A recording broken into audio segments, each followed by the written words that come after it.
Malo tau mau e hoatani, pia ku kore ke ma whamalo atu i ngahi tala whatapu ko tō pē, ku a whaket pa me he ope ka lawa ke mangau e ake a ngahi whakatapu ko ia ke whakahoka tu aki ai polokalama hono hiva, ai Tufunga Fonua alo au ki he hoatani.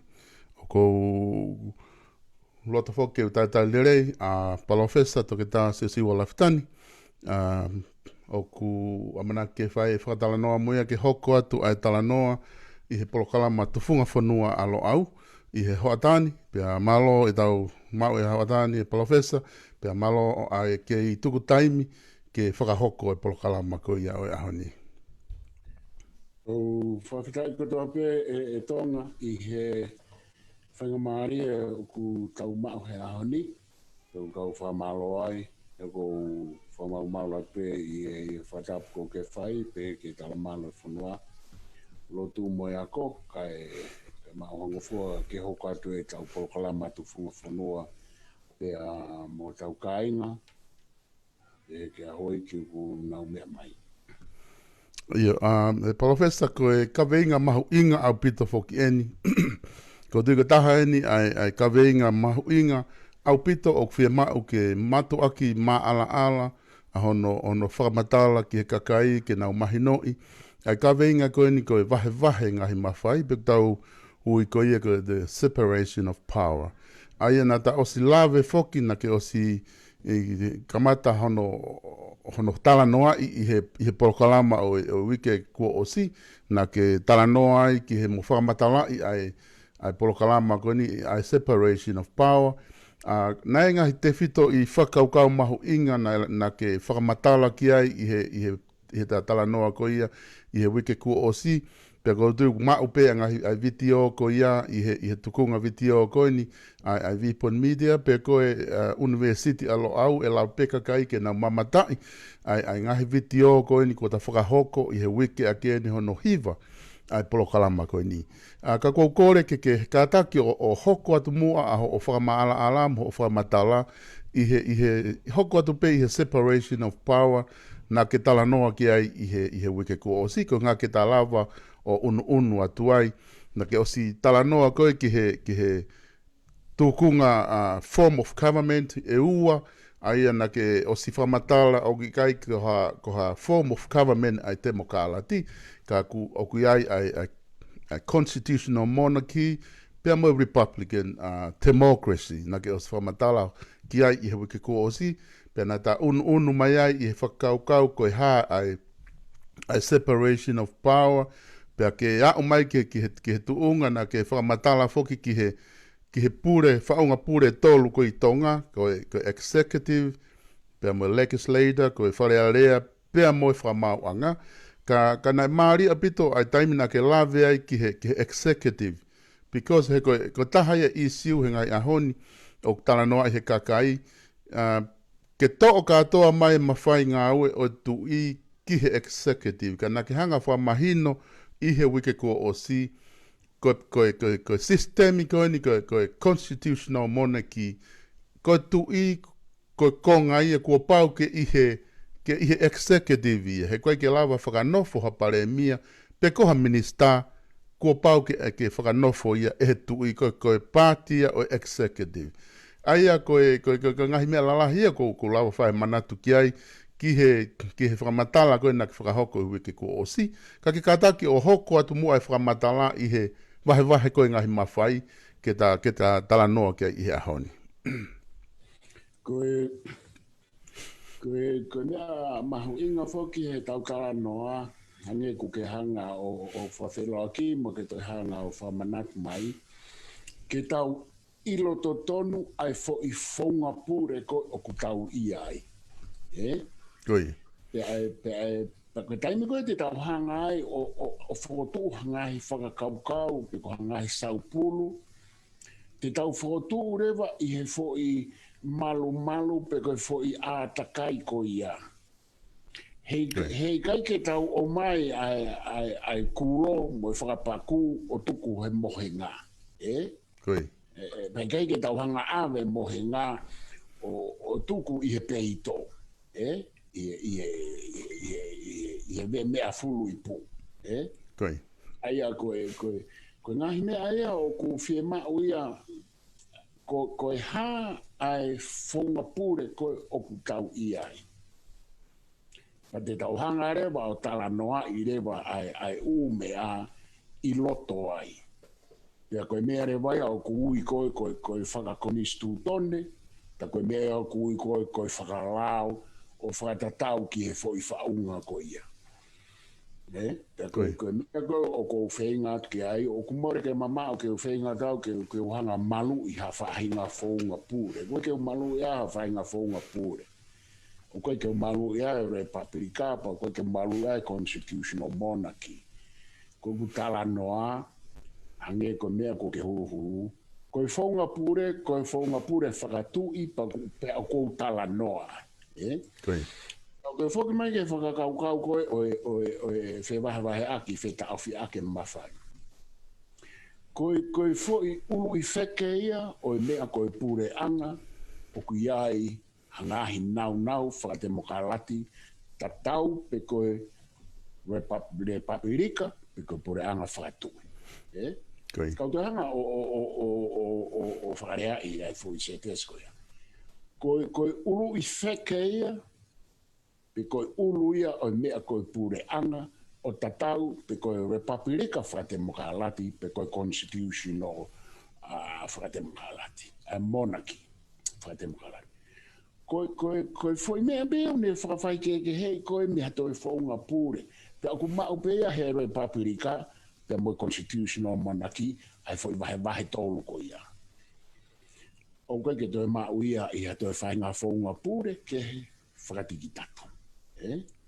Ai apa koe foi wahe tolu ko ia, ka matai ai karis, ko stanoa ki ai, ka matai loma, pa te whamo ui me rewa o ulaka whamo ui mai ai whakakaukau he tangata koe ko filosofa koe ko John Locke ai na ni hanga wahe pe he koe legislative, executive, mo federative, mo federative ai koe hinga ke federation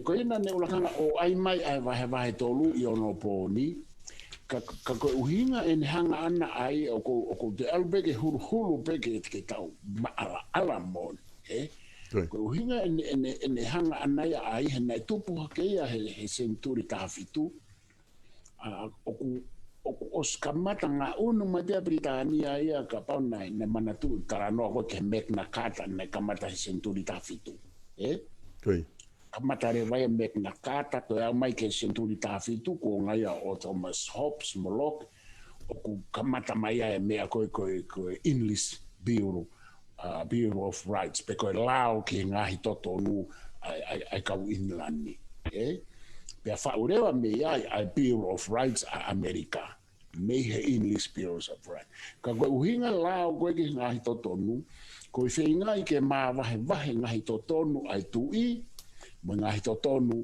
ai hou eiki kamata mai he kau palo ni senturi tato aia ko Magna Carta ia o ku ikai ko me aia he va o tui mo kakai ko me aia he va o kau palo ni pe ko kau hou eiki mo tui ai u totonu ko ia ko ia maga ke English Bureau of Rights pe ko lao ko kau inlani ke ngai totonu ko kamata re vai ko taimia ko ia o ku ke fare area pe ai ho eiki ai ko taro na fare area fatonga e mea ko ia kamata tautori e Tonga nai ke ai i he tau pehebe nau hanga fare ki Tonga he ko si ko vava o Magna Carta ko po no ko vava o Magna Carta ia ka koe ke Magna Carta koe a mea koe kamata ia koe ai vahe tolo mawhai nai ai rewa Magna Carta a Britania ke executive e tui kamata whau whare are wa whau lao rewa a kau paloni kau nopere pe ai rewa pe moe judiciary mo whakamau anga ke toi whakamau sula tui koe tui bena ne whai katoa umea ai koe ko absolute monarchy pe ko despotism ia ko pure fao ia Ai aga ko me kata ko apo no atonga I he ku wharea. Nā ke hea, o koe ko haia mai ho e ki moi tui. Nā aia mai ho e ki tui, pia moi kakai. So ki whakaranga e tau me kata ia apo no, I me kata koe a Piritania. Pia pagwai fo mea he wha koe ko ni sutone, koe wawa o code of laws. Pako hanga whakarea e taha koe wawa o bill of rights. Mi tatau e mo English Bill of Rights. Ai koe foi mea e ua hono whau koe o separation of power. Mo whau e lao me ko nistu tone. Na e whau ia me powono. Powono meknekata. Koe foi whaki ko powono. He kau whamau e toko nima pe mo tamatui. Pea mo no whau ai wawa o codes of law peko hanga o toi whakarea peko wawa o Bill of Rights. E tonga koe mea katoa koe ia na tau whai koe na whai e tu pōru aki. Koe whikau aki ia moe ulu I wheke, koe kehea executive, kehea whamauanga, pia kehe rewa ai kau whau lao. Whawa e am pia VPON, whawa e am e wawa. E koe toko nima koe na nau toko ono aka tu pōru aki koe o nau hanga o whaki koe tonga ki langi, koe kau loia katoa ia, me kau whamau. I wawa. Ia koe whai mea ia o tau hau ki ai. Nai kai ke kamata e tau konistu tone, mo whai Tufunga Fonua tu pōru aki o tae kauai ai foi vahe tolu. Pa koe whai, o mea ko whai mau ke tau whoki ki ai. He koe mea ko o nai huu mai koe ai wafe hango furu, koe huu mena toria whamamafa I he hiku o e demokalati. O ko ui ko I ko e demokalati, ai tala noa ki he whiri wharearea, ki whiri kau whawhawhonga. Ko mea koe na keke hanga e tu pōraki o fu to o eia ka na keke ne ai eia ko pehe ka tō lahi e whika koe pe mau pe keke ngā uerere e sistemi. He koe uhinga koe ki ai koe hiku ia demokalati. Ko mea gana ne hanga ia o to o ke mahino o ku ose e ne fo I tufunga o ku tau mau ko e vahe tolu e mawhai. Pakapau te rau whātua ngā I lei. Na e tui kana I kai ke toi pare mia. Na e tui mo whakatato kono. Pea ke herewa e pare mia mo I kau minista. Nā kai ke whaitutune tu ia he loto kabineti mo pare mia. Ikai. Me ongo ko ongo kupulo uaini o executive. Nā kai ke whaulao e tu ia he osio me whai tufunga. Nā ai e whamawang. Pea nā kai rewa ke I wharearea e tu ia ke kau noa I he judiciary. I he legislative. Tau sio ke mahino ai fwoi mea. Koe mea e koe ke tau kamata ai. O te tau kamata ta tolu he mui hiku o demokalati, o constitutional monarchy, mohono anga wha demokalati, pea aku pehe mo republika. Koe whai tufunga koe a John Locke koe ki a Montague, ki a Charles Montague. Ko hono whoko tuu ai uru I wheke, he kapau he kai ke māu, koe whehu I koe nei whai koe e Charles Montague mo John Locke. Oku vahe ai mawhai, pe oku nofo I ha toko taha, pe moi fo I kupueta, pe koe fo I kupueta. Koe whehui ia ke no whako koe hapure anga whaka constitutional monarchy and parliamentary democracy, pe koe republic and constitutional democracy. Koe whehui ia koe nei whai koe John Locke. Koe whehui ia nei whai Charles Montague, koe whehui ia nei whai e Voltaire, koe whehui ia nei whai John Jack Rousseau, koe whehui ia nei whai e Thomas Hobbes, ka tau whoki mai ka Charles Montague. Koe whehui koe na ne fuafua whehui, o ku nofo ai mawhai pure hau, pea moe mawhai top tapu, iha toko taha, pe koe kupu e taha, pe o ku nofo Iha kupu kehe e tōru. Koe tau tari atu pe ko nofo ia kupu kehe e tolu. Os anai whate mo ka alati ai whonga pūre ko ia. Koi. Pea koe te herewa monsa kiu. Koe whehu e taha. Koe ha ai tama i mata o i wahe o i mawhai kehe ai whoi tolu. Koi. Koe uhinga ke oua e pūre whakawao whakatiki tato hatoko taha pe koe kupu e taha. Aia koe u defto i whakaukau mahu inga ai. Pea koe mea koe ia koe mea ia oku tau vai ai tau tōru ia i Tonga. Koi. Oku tau vai i hono whewhawhangu aki ai ukupu. So koe tū koe tau whamau anga. Nai whiri pe e he tūi, ai tūi whamau rahi, pea moe kau whamau. Pea liriu mai rewa. O whiri he tūi, ai tūi whamau rahi, kai whiri ai kau whamau rahi, e he pēnoro ai whamau anga. Ai ni a koe nai uhinga i koe hono whiri koe a Lakiniu. Ai Tonga koe ia. So ke whamau anga. Ko hai e tui, koe ulu ia o e Fonua, koe ulu ia o executive, koe ulu ia wharearea. Koe ulu ai tui o e whamau anga, i kai. Ulu whakalangilangi e tu i he wharearea, ka oku i kai ke iai hano mawhai hau whakanga au e he loto wharearea. Ulu whakalangilangi e tu i he whaunga motu a he kabineti, ka oku i kai ke iai hano mawhai i loto he pare miama kabineti. I he whai i kimua he wāwhengo furu. Ai ulo e tu ia i he kalauni, ulo e tu ia he haa, koe tui ka noku polu. Kana ia e tu ia mo ne whakataha tokoni. Ai a mawahe tu ia me foi executive ngā ue. Ka koe mea whoki nai na tau whenga ki ai, na tau pehe koe o kui kai whea, koe toi whiri ko he tu i ai pare miama ka minister. Koe tau foi whaunga koe a Tonga.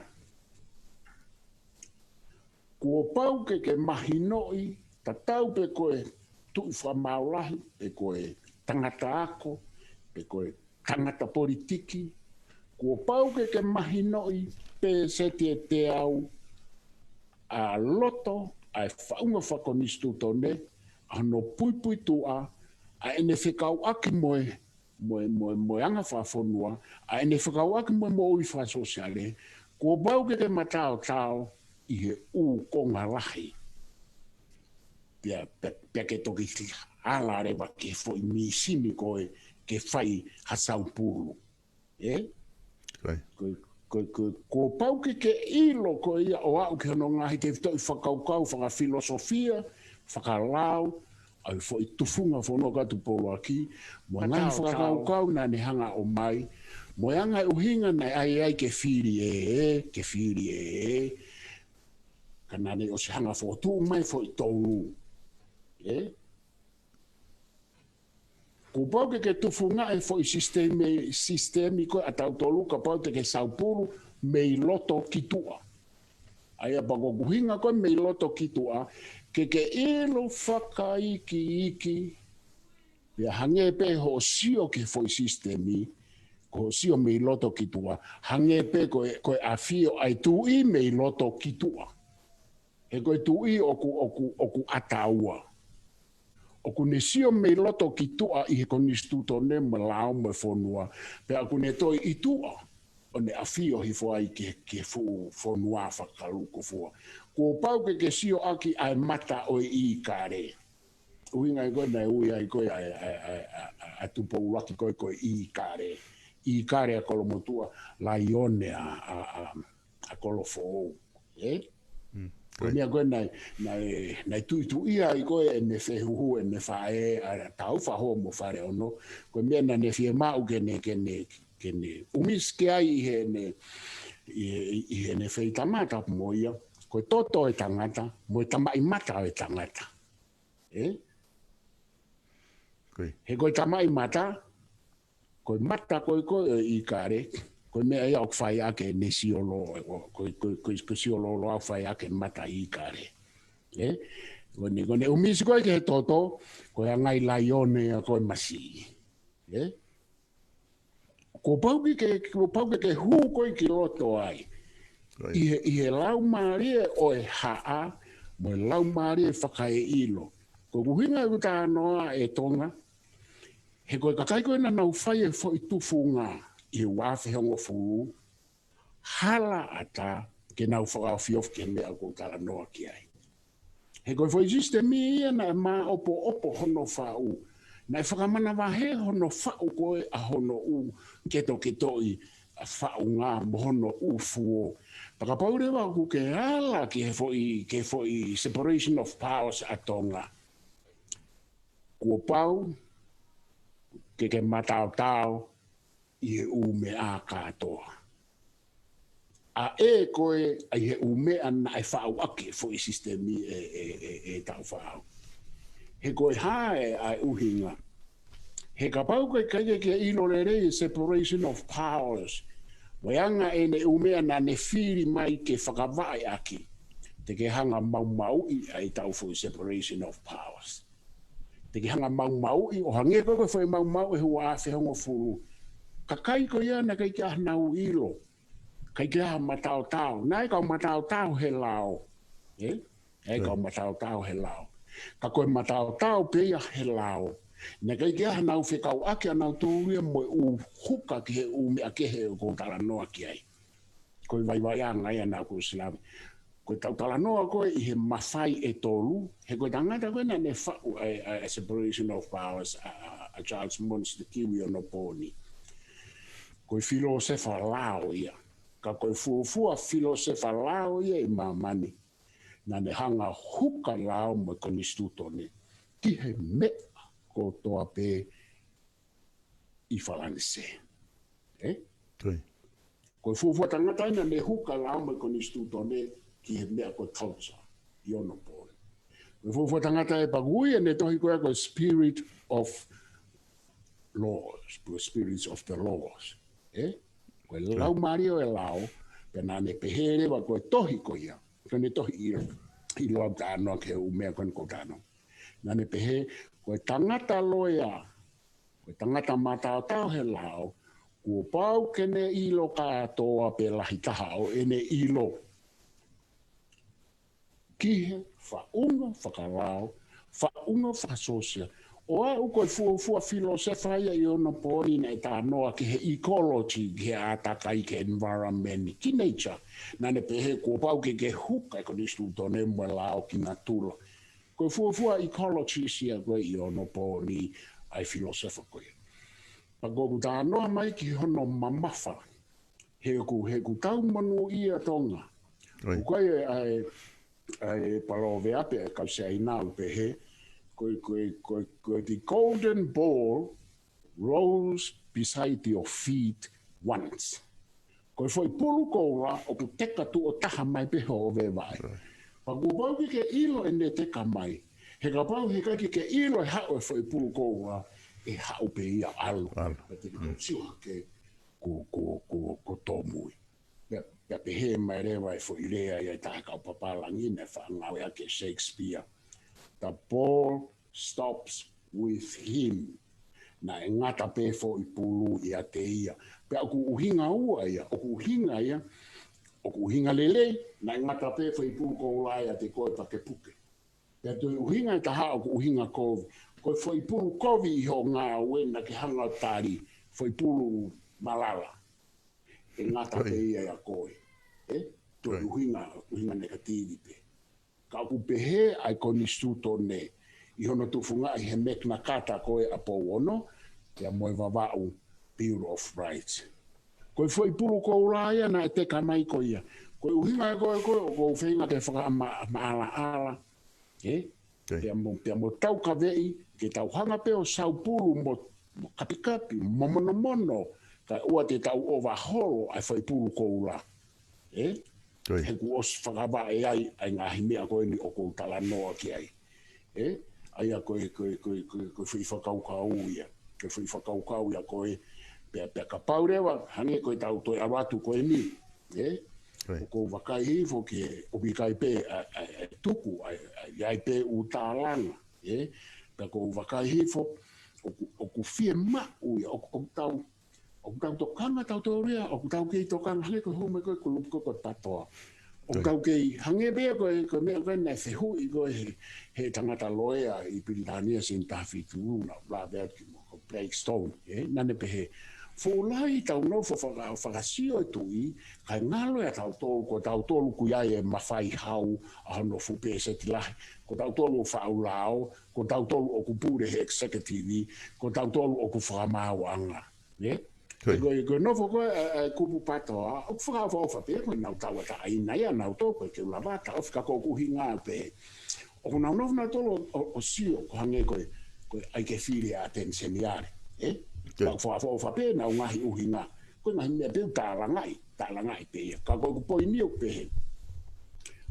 O ku totonu ke tau nofo o sio, e koe hae mea o ku ke I whepaki I loto I e fo I whaunga I a tautolu executive pe moe wharearea moe whakamawanga. Hange koe ni.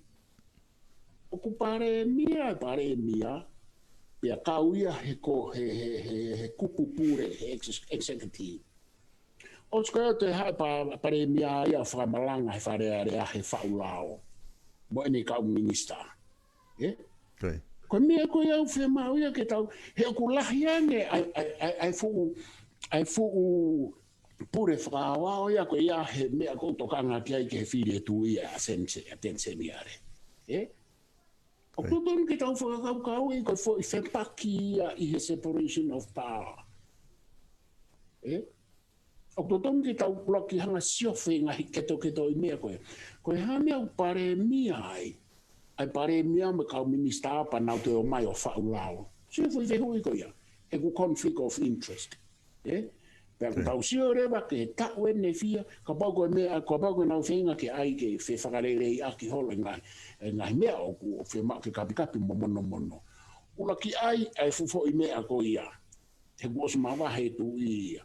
Koe mea koe o ku kai ke kau mai tu ia, he executive koe mawhai ngā ue, mo mawhai hau.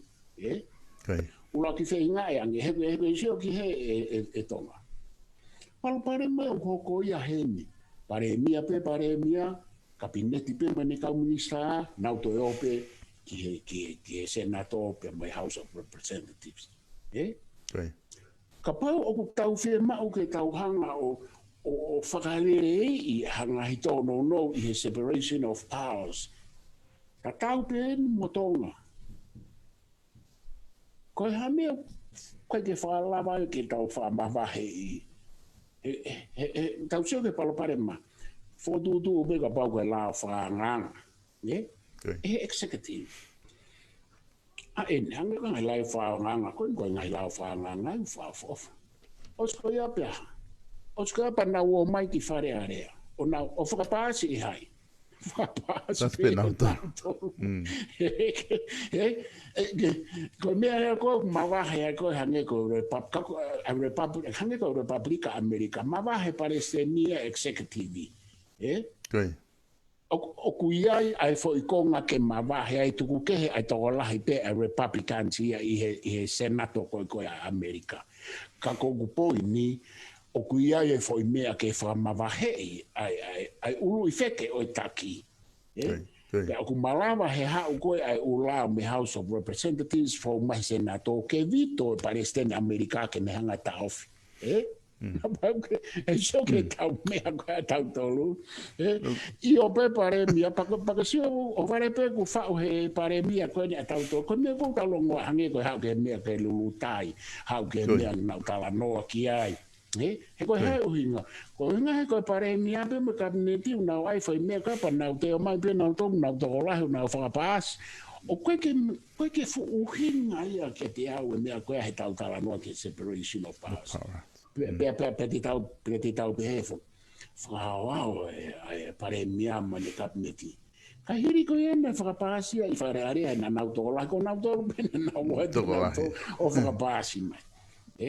Pa ko mea fuk na kulawe ati kai, ko kulawe ati he ke iai e tālanga i ke whiri.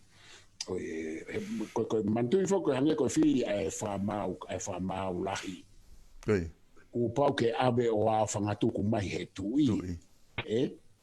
Ko nengo whiri he pe nolo koi e whamau anga, mau toko wha, pe toko nima. Ka oku awe, ka pahira i ke whakapasi mai tui hange ko no whiri o laki ni. O kai fok me umia ke whiri me nau mo uilele. He ko pehe fok o laki niu, o ku malawa nai kuari whai ia i he ni ngā ue whakalao ke hoko ko whamau la. Ko mea koe nai pehe na kai ke kuari whai ki aiko e ne mo uilele i. E nai pehe na siai e ne umea whaka e mo uilele i. Ku ke he ange ai toi foi uhinga ia o ku pehe nai kawa laki niu ia whakotutu e foi tutu. I rauia e kau pro-monarchy. Kau koe ke tau hata tolo whapapau e whumea ko ia ngai e tā noa te ka kokulau. Ka pau ko emi, pe ka pau ko Piritania. Ma tui whako e whakotu o laki niu ia e pare mia ko peke a Samuela Kirispo iwa. Ki he pēnolo.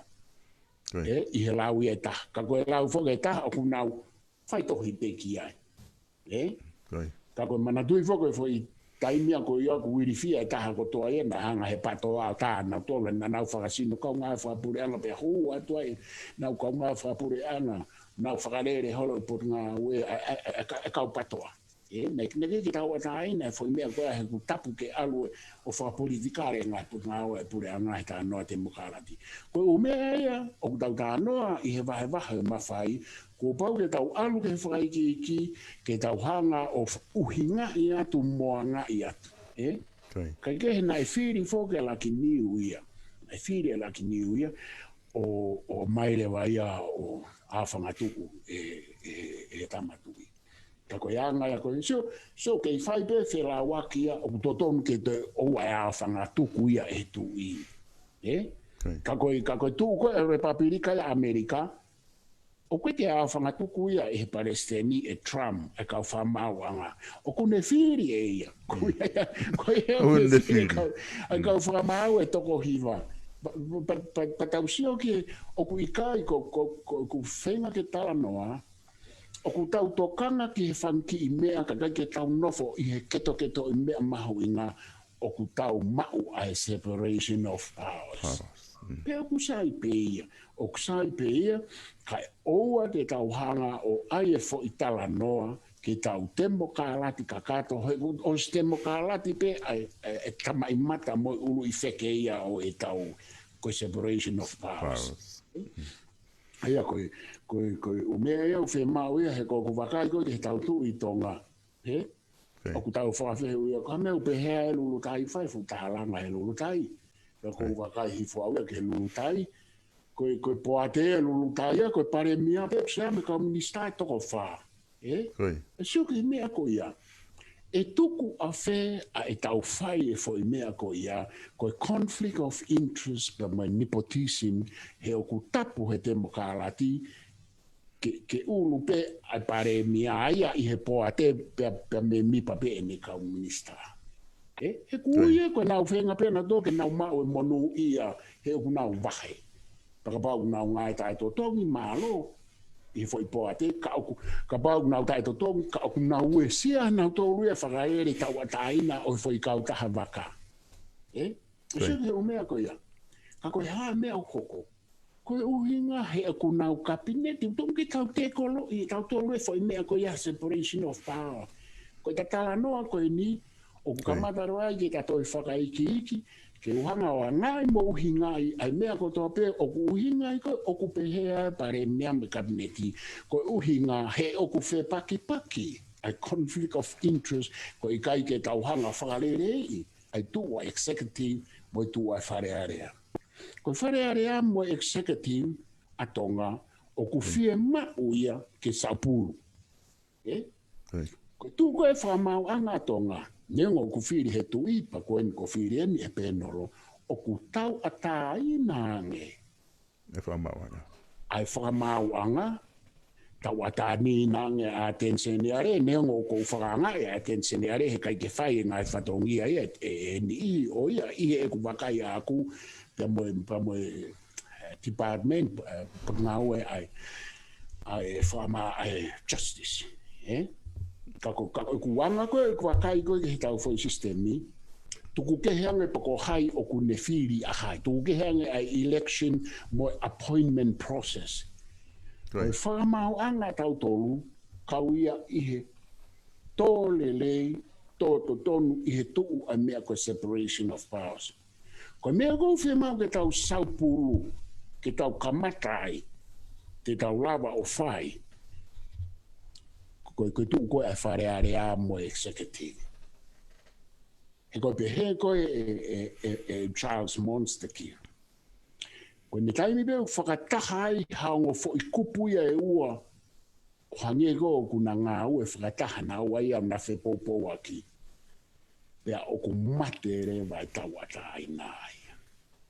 Pea o ku mate rewa ko ni stutone, pea o ku mate rewa e lao, o ku mate rewa e whakaukau ia o separation of powers. Koe ku whare rewa ki ai e Tonga, koe tau tefto i Palofesa, mei he wafe hongo furu tuku ke heanga i tataranoa ki he whakapāti moe ha e u whakaukau mahu inga ko tote. O whie mau, ke whakamāwai wa i mahino ai wharearea moe executive. O ikai, koe ke whahakau ai e tamatu ia, koe ke hafo i road, mawhai pure whakahau ia heni o kune ngā ue ki ai pe kaua. Hawa au pito ia he foi tānoa koe ni. Ko kuhinga koe pare mia, minista, moe wharearea. O koe e koe ku whakututu whakauhinga au kia ke foi vete ke foi Palofesa. Ka koe te mea ia e taha, ke tau whakaukau i he Fonua, whakaukau i he pureanga, he ka i kai, e aonga e tau separation of powers. Nai, o si whakawa e whai tōlu ia e tupou waki. Te aku tau tōlu e whai whakawa e ko ia mo eni mo kānata, mo te tito ki eni mo kānata, Australian mo Nusila. He ko whihia mo Nusila, ko mea ko kuhinga ki ai, ko tau whihinga koe ke ai e te mo kālati kakato, ko Republika pe ia. Ke lava te mo kālati kakato e constitutional monarchy, he ku whehe au mea ia o ku whihia, he ku toi whihia ai mo Nusila, ia mea ko kānoa.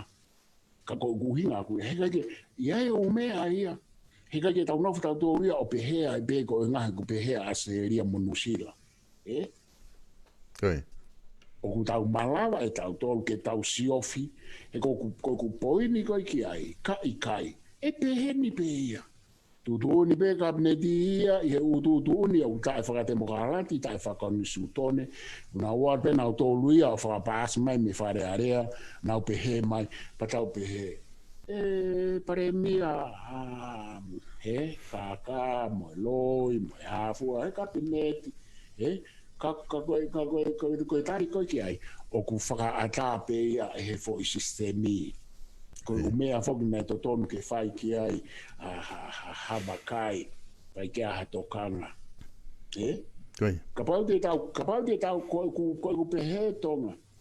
Ka pau te tau lava ngā ue ki he fo i mea pe koe ni fo i karinga koe ni koe tā noa ki ai. Koe fo i lava mea ia, koe fo i tā naki ia tau tolu, ki he fo i vahe tolu e mawhai. neongo ko foi mea pe na tari I ha ko ia ta ko mea pe o tari he ni ko mea pe o tari he ka ko ku po ni o ku malava ni Tonga he ku ia mea ia hen ko komisioni o fai hala mo no u ba ko ombudsman yu ka uena ka ko ku vakai ko he u mea ko na hange ko ai ko komisioni fai hala ko mea fokia lava ai ku lava ai heni o whakaparanista tau neongo o ku ikai ke lava o solova fo mea ko ia heni ka ku lava ia ko taimi ko hala ki ko hange ko tuko ki pare mea ko o Meripoane o Victoria mea whikawatu mo ko vitaiwa pa o mai rewe pare mea o whakatangutu kai ha o komisioni whai hala o siri pare mea mo whai hono whakatotoro o toton fo ke tau pehe ka pau rewa ko ke tau lawa whai whai mea ko fotu atu ke tau ai ha whai mete ki anga e ai komisioni whai hala he ko mea ko ke lulutai o mai pare mea me komunista whakatangutu ka whai whakatotoro tau ataina mo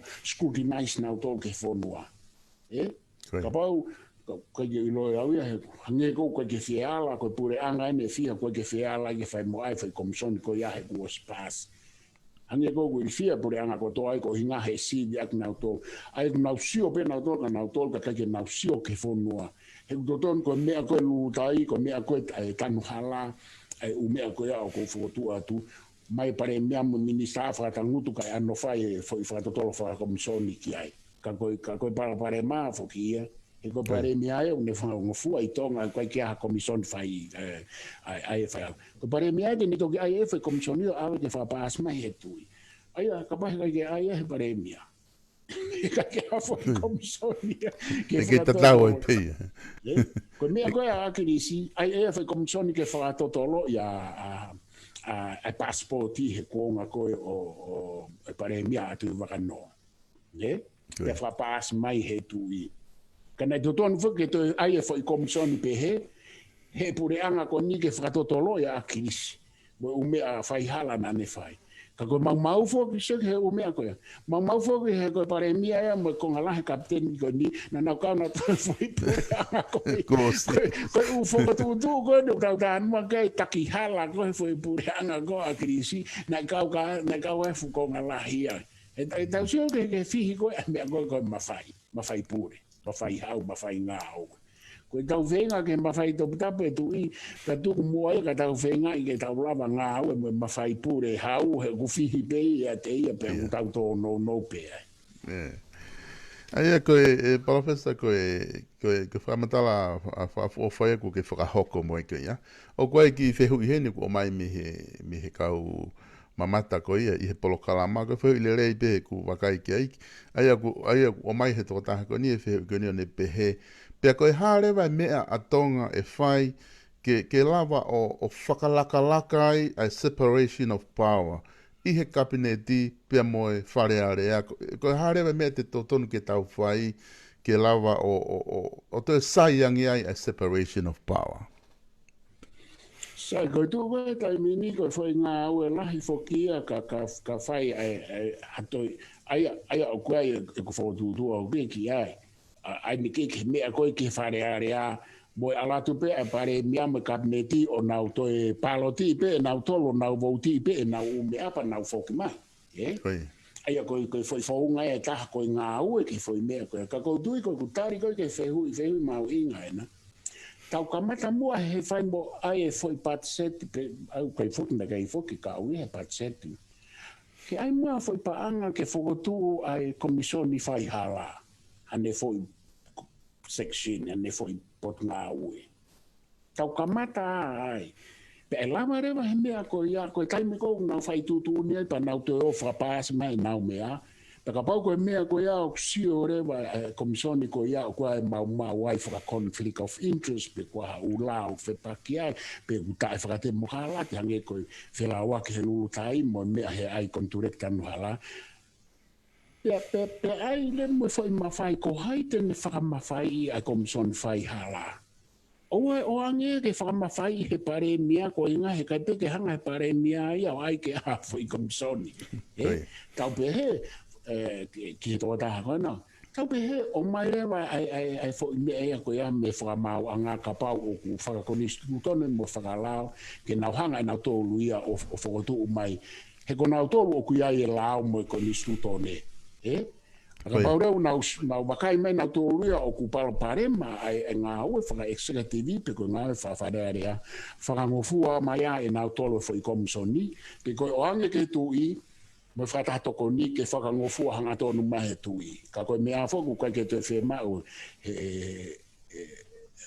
whemau whoku he tui ia ke ne toki hanga pe o au whangatuku. Koe whai mea utau alu ki ai.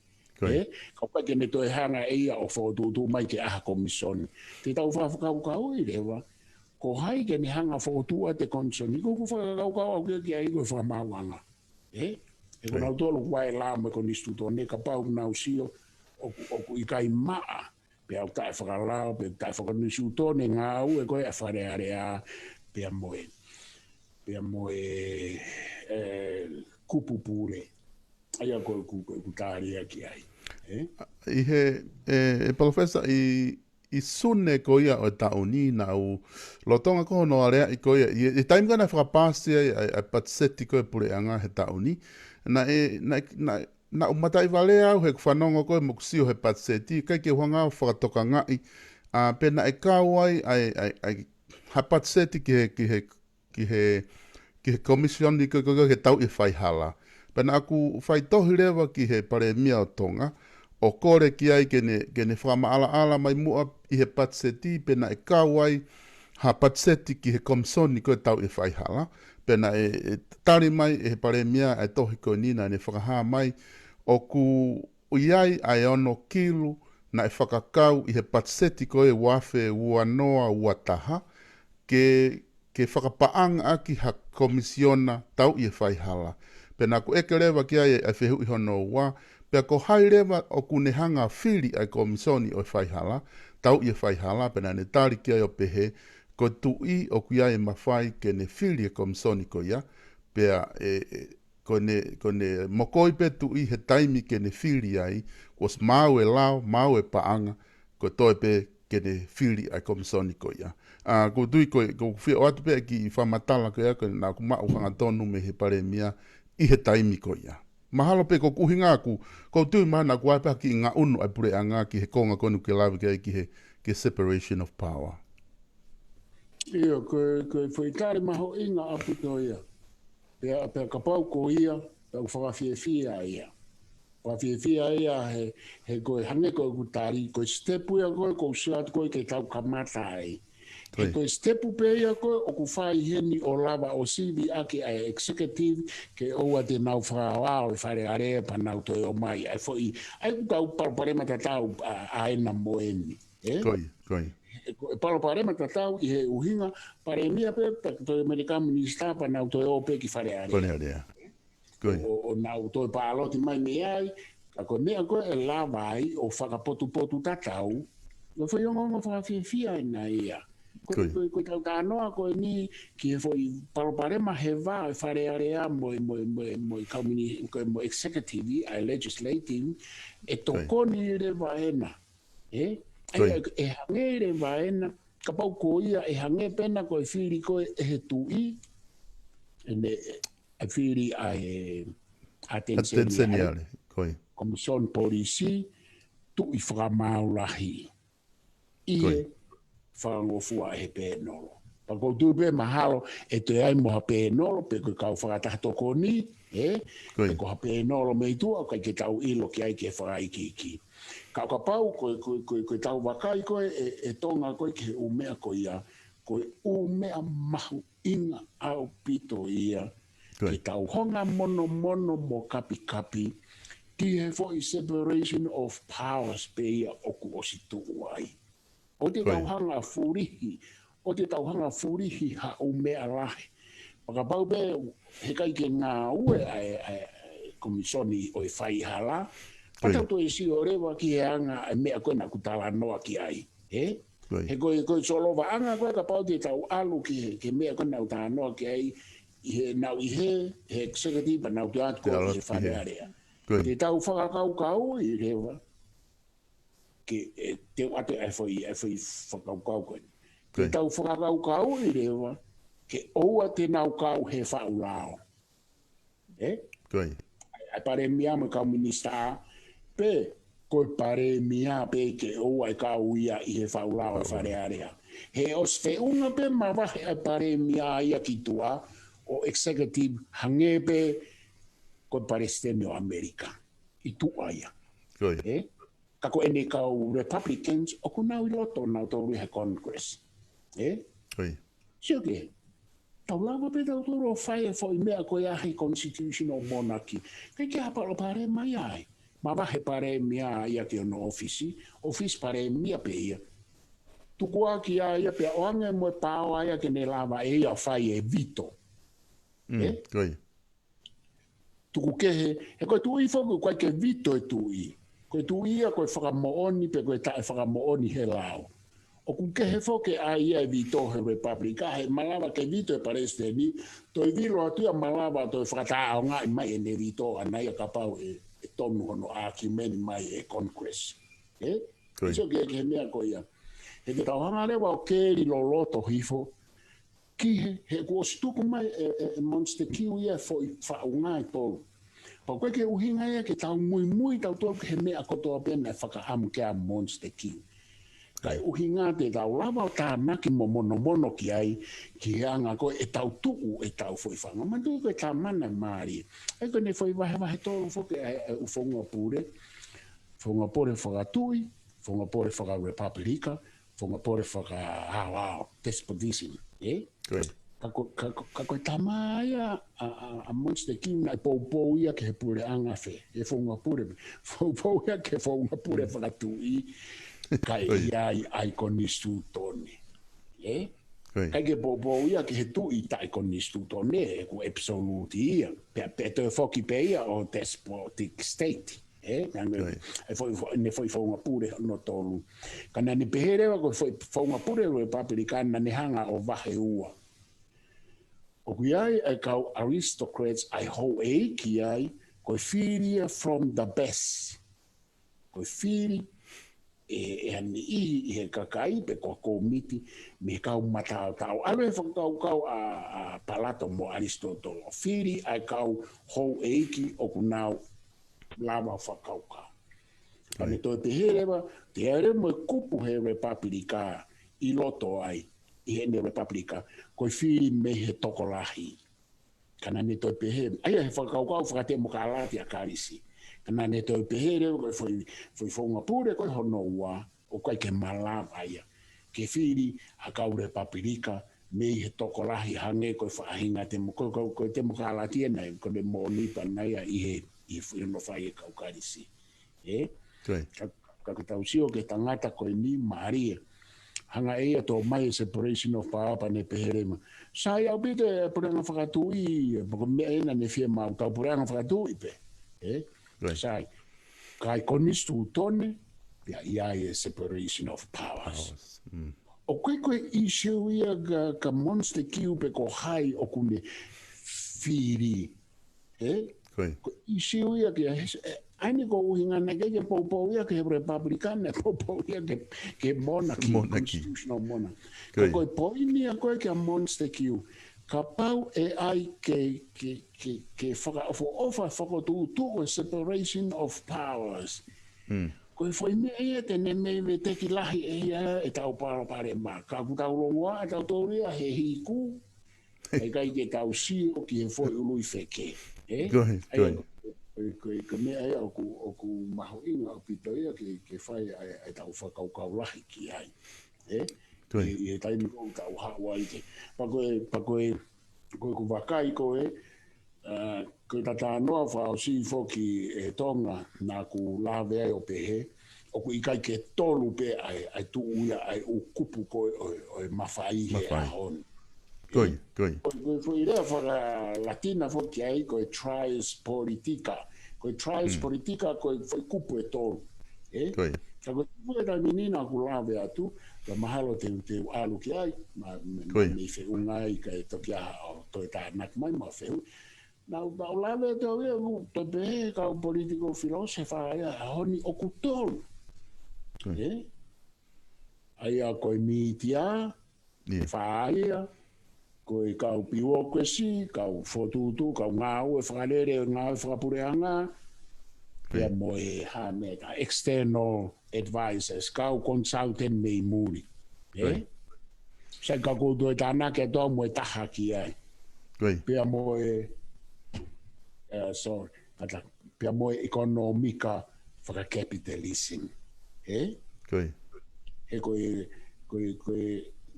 taha ko ia o ku hau whataha ai capitalism ia moe socialism. Pako mea e te ki lawe ki ai, pakapau e kei toi peha tataimi, te whoki mai ki he whaitolu koko tā nake at ki he ono. Tata ulaki ai mua ai capitalism, ai whakakaukau ko ia moe socialism, I he tau tā anoa ke te mokalati, moe republica, moe constitutional monarchy.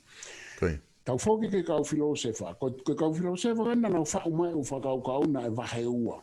Kau filosefa Britania, moe kau filosefa continental Europe, te whito ki Falanse. Ko kau tama katoa koen ko me lawa ku usea u o taea ko monster kiu mo mea kau tama Falanse. Sai, o ku mahu inga e tau whoki ki fo I wahe koe ni.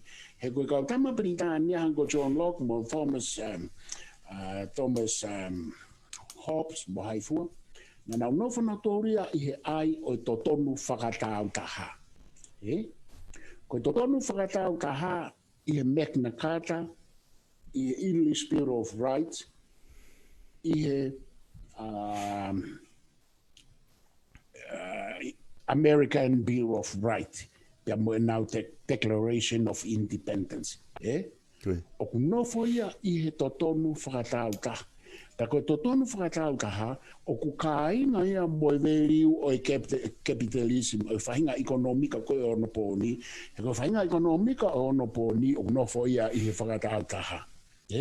Sai tau alu ke kautama Falanse, koe kautama filosofa Falanse, na keke nau nofo nau tolu I he individualistic right, na nau nofo nau tolu I he communal rights. Pe koe nau u whakakaukau, na nau whau aki e nau tolu ai whakakaukau, whakaihaa. Koe communal rights, whakaihaa. Na nau whakaikurupu. Na keke nau nofu nau tolu he whakatau taha. Ka koe hae mea ne mālohi koe I he riukawa koe a Amerika. Pea moe hau a Westminster. Koe totonu whakatau taha. O huu whakataha mai moe capitalism. Koe temo kalati koe a Wesite. Na mālohi ai huu mai. He koe capitalism ia koe totonu whakatau taha, na hau whakataha, pia moe tū maria whakatau taha, kono whakarea e capitalism. Ana eke he ia moe fie mao koe e kautama filosefa Falanse. Aku mahu inga, he koe te mokalati republika koe a Falanse, na no foia I he communalism koe ai kau. Aia koe communalism koe a tendency, communalistic tendency, koe socialism ia. Koe temokalati koe a Falanse, koe temokalati whaka-socialism. Koe temokalati koe a Amerika, Republic. Umea neu mahu inga, pau te kai ke utanoa whakaiki ki Tonga, mahati tō utanoa kai weekendi, he ku mahu inga. Na utanoa mai pia e tahau e Tonga, I he temokalati, pe moe ne malu he Republika moe. He koe temokalati koe a eni, ko Britania, ko Amerika, o ku toi kau mai capitalism e ko pehe koe foi kupu e taha o na hau na mo socialism o na fuhu ai. Ko mea koe aia, pa koe whau koe tupo uraki koe e tau konistu tone. Ko paru ke tau ilu, ke tau sio, koe hae ai hu ai ure me niti koe capitalism ki he tau konistu tone hono whau me kamatano. Ko pau ke tau ilo whakaiki ki ai. Ko pau ke tau ilo te iai mo mea e taha koe socialism na e whakahu ki he tau sistemi. Pau te airewa mo mea na tau nofa tau tolu o tau noa kia e kau skorau pehe. Koe foi whaunga koe tau tolu he haa koe feudalism ia. He koe moui whaka-socialism, koe moui whakakai ngā ia neunga oku o nai alo socialism ia he komuniusi o whakatikitak. Pa koe hume koe komuniusi o koe ai ne konga whaka-socialism. Koe ai ke tau wahe whakakai ngā mea neunga oku te ai mo e tā mai ange koe tohi koe a George Orwell, ai Animal Farm. o ku tau I kulu, kau te ai mo kau tama o ku moa I kulu angia tau tō. Ko ufa kau bako ku wakai oi e tau ko nistu tone, na e tui fio ai capitalism mo socialism. O ku mahuinga au pito, pe ere mo hono unganga o feudalism, ko feudalism ko pure ai ho e ki mo tui. Aia ko foi ko ngahi konga ia o ku tānaki mai ia, o malawa ke tau pehe o ku walu ai ukupu. He kunau play o major, pehe foki he kau Marxism, o Karl Marx, mo kau wako ko ia. Ko lao ko toa pe mo konistu tone ko toa pe mo tu uni ko toa pe I he taki whakatemokrati, I he republic, pe taki ai ia tau tolu, I brana whatui. O ku pure I pe ia e he kau capitalists. E he kakai, o nau pure ai ekonomika ko ia, ai koe kakai o koe ai nau paanga. I he whakaukau e individualism. Pe koe foi mea mahu inga ia, he koe mea eo whehui, koe lao me koni stutone, koe whau e hai, koe tāri koe anau tōlu e kai e kau Marxism, koe whau e he kau politician, ka okupure I honau atamai e he kau capitalist. Tako paurewa ke tau whakakaukau ki ai, hange koe tau sioki Tonga. Okupure I nai e he kau businessi e tau pare mia mo kapneti, pe okupure I he paanga o ku atu me muri ko ufehu ia mahau inga ia. Pe okupure I mo malohi ai mo ui whaka socialism ke bahe pe mo yanga e tau whaunga whaka feudalism. Kako tui e Tonga te whoki mai, ki lave si pe ki he fo I kupo e tolu koe, he ko osi ki lave atu ki he capitalism pe mo socialism. Ko media, ko foi kupu ia tahu tala mai o kune pure e ia demokrati. Sege, ko media, ko foi kupu ia o tala mai ka o filosofa pe o kune pure e ia demokrati. Ta tau pe mo capitalism. Matui ko media ia ko hono uhinga ko whakarea media I he ni, ko kupu ia o kau multi-billionaire, ko kuna pure e media. Aia ko kau capitalist pe ia ai media. Ko tangata ko Rupert Murdoch. Ko ia o kune purei ai fili palestini I akimeni ai kau whakatotolo tola. A Amerika, a Britania, mo Australia. O kupure ia e Rupert Murdoch mo ene ukau taha media. E kone behebe ko Rupert Murdoch. Na toki, na ki tō lala ma Rupert Murdoch ia I he fo I hopo na fihia ai mo ene kau taha. Ka koe upare mia mai, ko akiu he kaua ko pare mia ko player, ko pare mia ko ni he ahoni, ko Trump, na e potu ki nau tolu ki ai, e media a Rupert Murdoch, ko Fox, o pure ia e Rupert Murdoch. Pea koe se nolo whamaman lahia koe, o kuni hanga, o tau kawe ia Trump. He koe se nolo ia, koe TV ia. Fu mawhai lahi au pita. Patau whoki mai ki Tonga e Tonga. Koe. Na e whakarere mi tia a Samuela Akirispo hiwa pea toi whafofonga wharearea. Pea o pare mia. Ka, o ku tap I he demokalati, ke whakarere hao mi tia o kuke, kantiteiti, pe o kuke whareare. Ka paurewa o ku amanaki ke campaign kantiteiti he demokalati, o paurewa ke whakaha ke he Fonua, ku ke os whamawahei pe o ku ave ho business media, pe ku haawhainga mea whakatau e hataha, ke mahino o ku ataho sino. E sio ke o mea hala koe na taulere mai tau e whanoa. Kai ke hanga he whamau anga o wakai I ai fo I hala ko ia. O au pe ke pare mia a Kiris, ke wharere pe I e ke rea. Taulere ta e whakatemokalati ke mauai temokalati. O e whanoa, ke rea pe, whafofonga pe, ai tamatatau, pe to e pare mia pe, o kutapu he temokalati. Koe ke ngofua ia. Ka hoko ia heni ko ho, anolo maki pe ko he media pe mo lao mo judiciary o ke unakati kitu. I lo tonga pe ho campaign. Suka umea ko fe ma wa ke fa mala. He kai ke tau to ya. Hange ka tama kon ko sa spo hiva. Koi. Ko tala no ko ke te pe hatu au ya. Oku make he atu e. Tawa moa moe o te taurea ke i kai. Ko tau fatongia ia tau tau fatongia fa ko au ke talatu ke sa spo hiva pe ko ne ke fakalere ke re a he kuta ma. Ko ne malanga mai ko te mokala tika ni ke fakalere ke re a o kawi he ume a ko o pe hatu au o na lo ka to mo ka anu ni ko ia. Koi. Koi. Koi. Ka pau ko hata hake he ia o ku patoa pe ka ne fakalere a ke re a fa fa.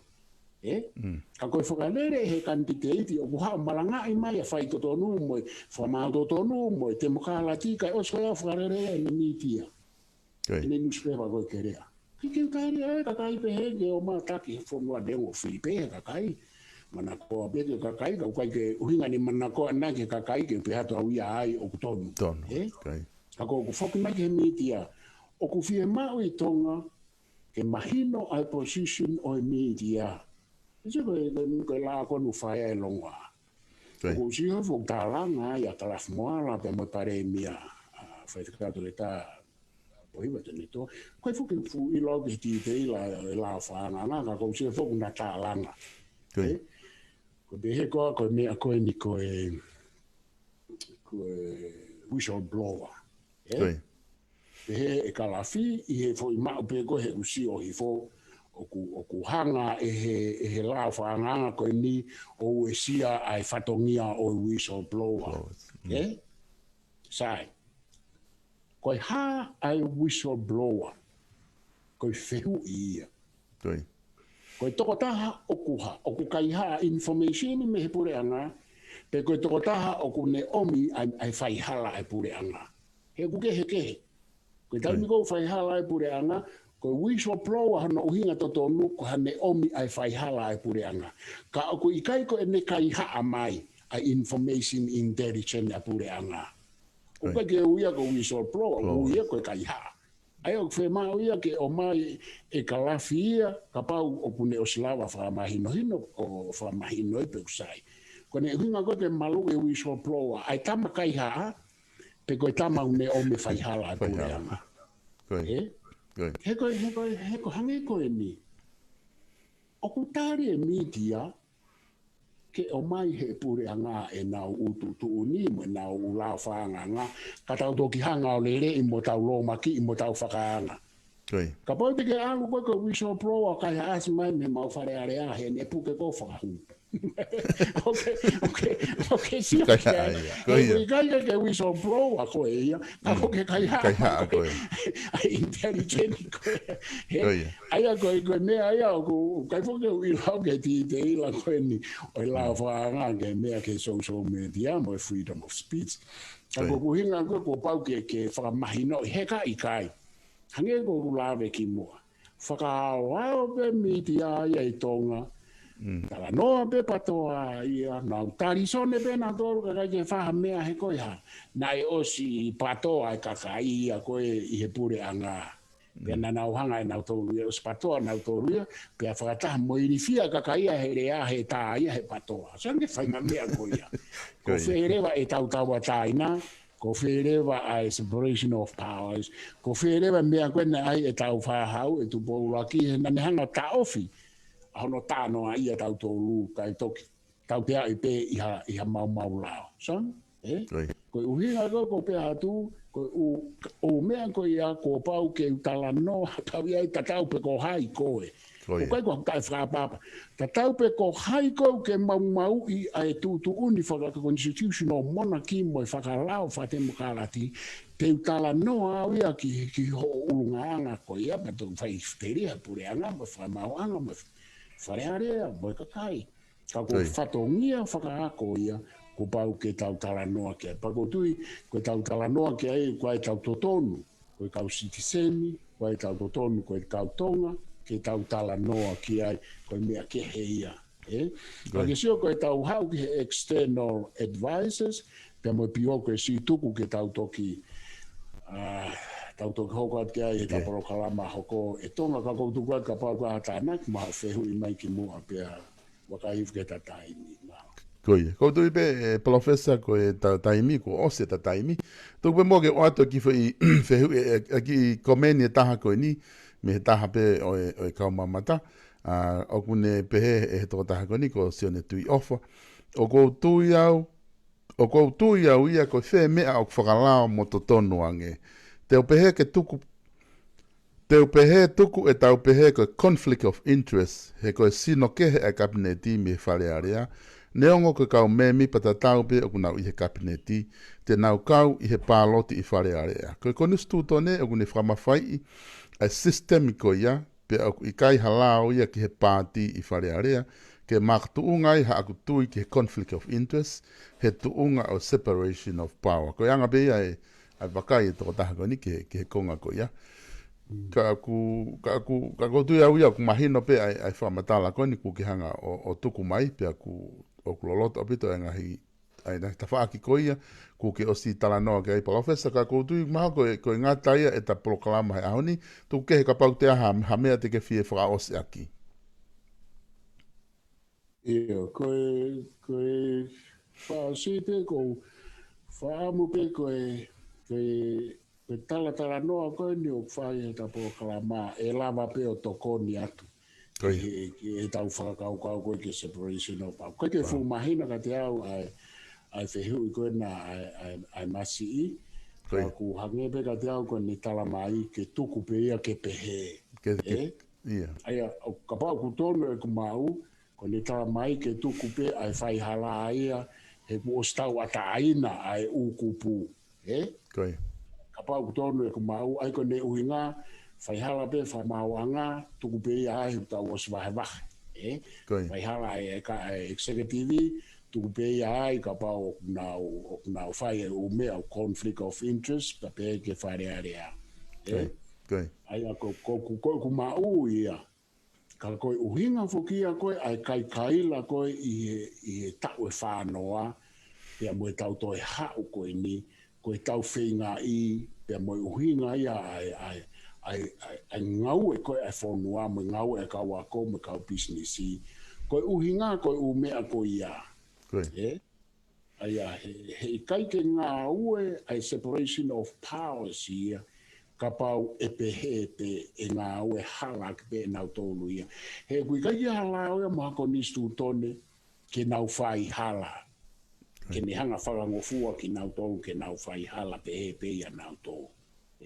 Ka aku nau whai pe nau tōlu, ka aku I kai ke ngā ue whare area mo e whakamawanga mo e attention I are ke wakai, pe aku I kai ke iai hatau komisoni whai hala I he taimini ke ni hanga o check.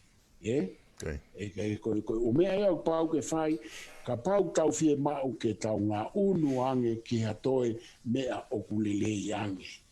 Ke hao atu ai ngā ue hala ke mawhai, ke hao atu ai hapaanga ke wahe mai. Ke wahe ke whonua. Ka koe mea koe ko whatohanga I Tonga, ko nofo I Tonga, ko whatohanga I au ia o ku kehe e tau kaila koe ki he ai koe ai demokarati ange, mo e toi whaito tonu ange, mo e to tonu ange, pe o ku foi mea ke he. O se koe au tau whai tau tōlu e foi mea o whianga ngai mo ia. Aia, pa pehere vai. Na whanonga he rea, a pare mia konu peki ana ne rea I whare area pehe. Koe tau whare area, koe survival of the fittest. Lau koe a saare si hai koe e tangata sanisi. Ai ta anoa koe ke survival of the fittest. Ko ia pe e mālohi, hange koe vāta. Ko ia ia mo ui. Kere whai kupu koe ako whanore rei au te ringa I whala whake whare area I he mea ia e pare mea. Sai. Koe kupu I rea koe ia, koe lea ia o ngāwe aki e he capitalism. Koe lea o ngāwe aki he whaunga pure whakatiki tato. Ai kupu I rea koe ia. Kau ka mau pe au monu ia ai au. O te uto e siu horo. Kai lava ke umo ui, koe wako lao ia wata. Pea koe anga rewa e ku wakai, molo au, o kou whawhepaki i rewa mea ko ia i whatongia whakaako. E ka pau e whai katoa pe he a kau taki, pe whai pe he mo e whare are a, whai pe he mo e whakamau anga. Koe hae mea e toi mai ki he whonua. Takitaha kumi ene moui. Koe whaire ai. Takitaha uko ene whonu, takitaha kumi ene moui. Pe hange koe whotu whakaukau koe na e tangata koe na. Whao whaia. Takitaha kumi ene whonu, takitaha kumi ene moui. Survival of the fittest. Ka ukui kai koe mea ia o koutu au e ki ai mo loa. O kai koe mea ene tu uke kau filosofa e nau wheinga ke nau hanga wha moui mai whakaukau separation powers. Ne kai ke nau tala mai ke tau o kumi mo ui o uko ene whonu i lotu. Ka pau te tau whaia mea ko ia, he kai ke tau monu ia he ngahi civilization e hauni. He kai ke tau monu ia he ngahi tokoni mei muri. He ko tuku hau ia tau tolu mei muri, o kuto o ave ki Tonga. Ka pau na tau, na e uku pe e tau whonu heni, ka tau sevaro pe e tau fites ke tau mo ui pe, he kai ke inasi ai vai i he whaangota ai lulu tai. Ai a koe mea mai. Pako whamanat mai ka te au, no whakahingoa ake hingoa lulu tai e kau taha koe ni. Tau whakatau ange be e lawa ke tokone e lulu tai koe ni. Ki he whonua. Ka kui kai koe ai pe ai lulu tai, pe nau poate pe pare mea mai kau minista, kau pea ka bua ngai monu ia ko toa pe alu pe ka nau tō.